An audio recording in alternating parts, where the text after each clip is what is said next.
Toss the coin limited. I mean look at this company.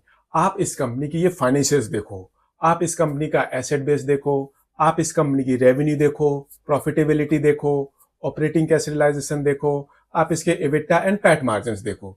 Basically इस company के financials को देखकर आपको क्या समझ में आता है? I mean it's a baby company. ये एक बहुत छोटी कंपनी है एंड अभी ये कंपनी अपना आईपीओ लेकर आ रही है। इसके सिर्फ दो ही रीजन हो सकते हैं। पहला रीजन तो हो सकता है दैट जो ये इस कंपनी के फाउंडर्स हैं, जो इस कंपनी के प्रमोटर्स हैं, उनमें से ऐसा कोई ना कोई प्रमोटर जरूर होगा जिसका ये ड्रीम होगा दैट उसकी एक ऐसी कंपनी हो जो कि स्टॉक एक्सचेंज में लिस्टेड हो। ये उसके दिल के बहुत पास होगा। बेसिकली ये उसकी एक डिजायर होगी। एंड अगर ऐसा नहीं है तो फिर दूसरा रीजन थोड़ा सा कंसर्निंग है। इस तरह के केसेस में क्या होता है, बेसिकली जो ये कंपनी के प्रमोटर्स होते हैं, फाउंडर्स होते हैं, उनके जो कंसल्टेंट्स होते हैं, उनके जो ऑडिटर्स होते हैं, लॉयर्स होते हैं, वेल्थ मैनेजर्स होते हैं, फाइनेंशियल प्लानर्स होते हैं, वो क्या करते हैं, वो इनको एक किस्म से चने के झाड़ पर चढ़ा देते हैं। दैट सर, कंपनी आपकी बहुत बढ़िया है, एक काम करो, आप इस कंपनी का आईपीओ लेकर आ जाओ। इससे क्या होगा, इससे जैसे रिलायंस के शेयर स्टॉक एक्सचेंजेस में बिकते हैं, आपके शेयर्स भी स्टॉक एक्सचेंजेस में ट्रेड हो रहे होंगे। एंड ये सब कुछ बोल बोलकर वो इस तरह की कंपनीज के प्रमोटर्स को, फाउंडर्स को एक किस्म से चने के झाड़ पर चढ़ा देते हैं। एंड इससे क्या होता है, इससे जो ये कंसल्टेंट होते हैं, जो मैनेजमेंट को एक किस्म से चने के झाड़ पर चढ़ाते हैं, वो अपनी अच्छी खासी एक मोटी फीस बना लेते हैं एंड बाद में यहां से निकल जाते हैं। एंड बाद में जो ये इन कंपनीज के फाउंडर्स होते हैं, प्रमोटर्स होते हैं, वो अपने आप को एक किस्म से कोसते रहते हैं दैट काश हम इस कंपनी का आईपीओ लेकर ही नहीं आते। बिकॉज एक लिस्टेड कंपनी को मैनेज करना वो बच्चों का खेल तो बिल्कुल भी नहीं है। एंड फ्रैंकली इस कंपनी के केस में मुझे इन्हीं दोनों सिचुएशन में से एक सिचुएशन नजर आ रही है। अब वो कौन सी सिचुएशन है that I can not tell you, because मैं कंपनी के मैनेजमेंट प्रमोटर्स को नहीं जानता। खैर, अभी रियलिटी ये है दैट ये कंपनी अपना आईपीओ लेकर आ रही है, एसएमई कैटेगरी में अपना आईपीओ लेकर आ रही है। जानते हैं इस कंपनी के बारे में एंड इसके आने वाले आईपीओ के बारे में। कहीं मत जाइए, चैनल को सब्सक्राइब कर लीजिए। सो टॉस दी कॉइन लिमिटेड। बेसिकली ये कंपनी काफी नई कंपनी है बट ये ब्रांड बहुत पुराना है। आई मीन जो इस कंपनी के प्रमोटर्स हैं, फाउंडर्स हैं, वो काफी लंबे टाइम से इस बिजनेस में है। एंड ये कंपनी एक मार्केटिंग कंपनी है। एंड जो ये इस तरह की कंपनियां होती हैं वो काफी यूनिक कंपनियां मानी जाती हैं। आई मीन जो ये कंपनी है, ये कंपनी क्या करती है, ये कंपनी अपने क्लाइंट्स को मार्केटिंग से रिलेटेड कंसल्टेंसी सर्विसेज प्रोवाइड करती है। वो सर्विसेज रिटेनर से बेसिस पर भी हो सकती है या फिर किसी और मॉडल के थ्रू भी हो सकती है। ऐसे ही ये कंपनी अपने क्लाइंट्स को ब्रांड प्रमोशन की सर्विसेज भी प्रोवाइड करती है। जैसे कि आपने कोई एक ब्रांड डेवलप किया, अब उस ब्रांड को बहुत बड़ा ब्रांड कैसे बनाना है, उससे रिलेटेड ये कंपनी आपकी हेल्प करेगी। ऐसे ही ये कंपनी आपकी हेल्प करेगी सेल्स को बढ़ाने में, लीड जनरेशन में। ये कंपनी मार्केटिंग से रिलेटेड काफी सारी सर्विसेज प्रोवाइड करती है। वो कंसल्टेंसी बेसिस पर भी हो सकती है या फिर वो किसी और मॉडल के थ्रू भी हो सकती है। एंड यहां पर मैं आपको बता दूं दैट जो ये कंपनियां होती हैं, ये काफी यूनिक कंपनियां होती हैं। इन कंपनीज के अंदर जो लोग काम करते हैं वो इन कंपनीज के लिए सबसे बड़े एसेट्स होते हैं। बेसिकली जो ये कंपनियां होती हैं, ये एक पीपल ड्रिवन कंपनियां होती हैं। ये कंपनियां प्रोसेस ड्रिवन कंपनियां नहीं होती। कौन कौन से लोग इन कंपनीज के साथ एसोसिएटेड हैं, उनके क्लाइंट्स कौन से हैं, कौन से फेमस सेलिब्रिटीज इन कंपनीज के साथ एसोसिएटेड हैं, उनसे इन कंपनीज की ब्रांड वैल्यू बढ़ती है। एंड मार्केट में उन कंपनीज का ब्रांड होता है जिससे उनकी रेवेन्यू जनरेट होती है, जिससे उनका बिजनेस बढ़ रहा होता है।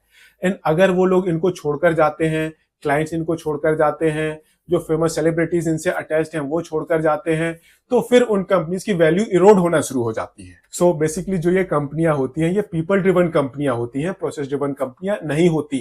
एंड जो ये इनके प्रोडक्ट्स एंड सर्विसेज होते हैं वो भी काफी यूनिक होते हैं। ऑलमोस्ट सारे के सारे केसेस में हर एक न्यू असाइनमेंट इनके लिए एक नया असाइनमेंट होता है। आपने दो तरह की प्रोडक्ट एड नहीं देखी होंगी, आपने दो तरह की मार्केटिंग कैंपेन्स भी नहीं देखी होंगी। तो बेसिकली जो भी इन कंपनीज के प्रोजेक्ट्स होते हैं, जो भी इन कंपनी के क्लाइंट्स होते हैं, उनकी यूनिक रिक्वायरमेंट्स होती हैं। एंड उन रिक्वायरमेंट्स को मैट करने के लिए आपके पास उसी तरह का माइंड फ्रेम होना जरूरी होता है, आपके पास उसी तरह की मैन पावर होनी जरूरी होती है।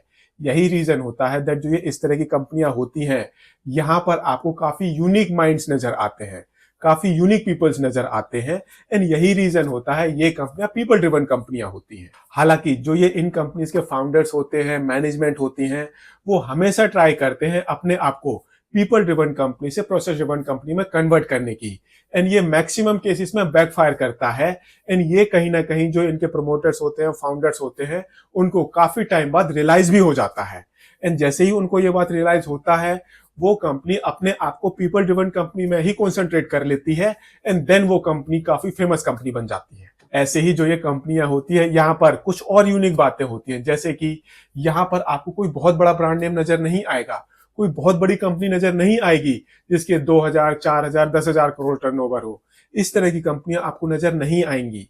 यहाँ पर आपको बहुत सारी छोटी छोटी कंपनियां नजर आएंगी, बट जो वो कंपनियां होती हैं, उनके जो क्लाइंट्स होते हैं वो काफी यूनिक होते हैं, काफी बड़े बड़े ब्रांड नेम इन कंपनीज के क्लाइंट्स होते हैं। एंड ये कंपनी भी ऐसी ही एक कंपनी है। एंड अभी मुझको लगता है दैट इस आईपीओ के थ्रू ये कंपनी कहीं ना कहीं अपने आप को एक पीपल ड्रिवन कंपनी से प्रोसेस ड्रिवन कंपनी में कन्वर्ट करने का ट्राई कर रही है। एंड उसी के लिए इस कंपनी को पैसे चाहिए, जिसके लिए ये कंपनी अपना आईपीओ लेकर आ रही है। ये कंपनी अपना आईपीओ लेकर आ रही है 34.4 करोड़ रुपीस की वैल्यूएशन पर। एंड 19.17 करोड़ रुपीस का इस कंपनी का आईपीओ साइज है।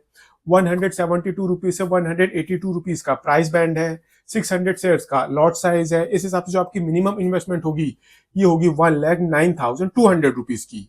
10 दिसंबर को आईपीओ ओपन होगा, 12 दिसंबर को आईपीओ क्लोज हो जाएगा, एंड 17 दिसंबर को इस कंपनी की लिस्टिंग होगी। एंड इस आईपीओ के थ्रू जो भी पैसे इस कंपनी के पास आएंगे, उन पैसों का ये कंपनी यूज करने वाली है, इसको ध्यान से सुनना, माइक्रो सर्विसेज एप्लीकेशन डेवलप करने के लिए। बेसिकली यही रीजन है जिसके थ्रू ये कंपनी अपने आप को एक पीपल ड्रिवन कंपनी से प्रोसेस ड्रिवन कंपनी में कन्वर्ट करने वाली है, एटलीस्ट ट्राई करने वाली है। कुछ पैसों का ये कंपनी यूज करने वाली है नए ऑफिसेस को ओपन करने के लिए, कुछ पैसे यूज करेगी ये कंपनी अपनी वर्किंग कैपिटल को मैनेज करने के लिए, एंड थोड़े से पैसे यूज होंगे जनरल कॉर्पोरेट पर्पसेस के लिए, आईपीओ से रिलेटेड एक्सपेंसेस के लिए।